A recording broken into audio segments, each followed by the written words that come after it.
Hai bro, salam sehat, salam kreatif. 2023 memasuki tahun politik. Jadi jangan heran kalau setiap membuka internet kita menemukan berbagai berita tentang dunia perpolitikan yang sudah mulai menghangat.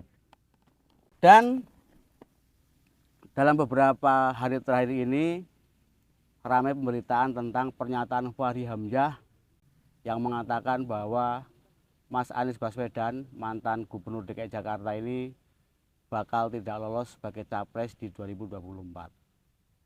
Pernyataan Fachri Hamzah ini juga memicu kemarahan para pendukung Mas Anies Baswedan.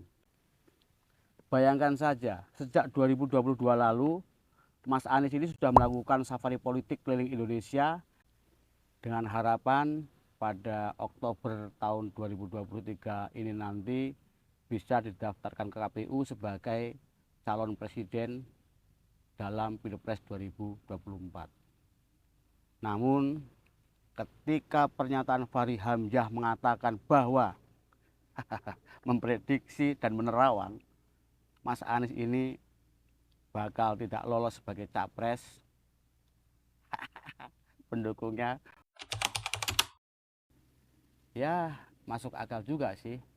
Karena sampai hari ini Partai Nasdem yang mengusung Mas Anies ini masih sebagai partai sebatang kara dengan kuota kursi di parlemen ini masih di bawah 10%, sedangkan batas ambang yang ditentukan oleh KPU itu di atas 20%.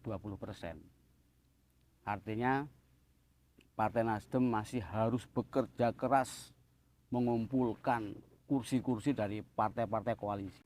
Jika sampai Oktober 2023 ini Partai Nasdem tidak mendapatkan gandengan untuk berkoalisi, ya siap-siap saja Anies Baswedan kandas sebagai capres.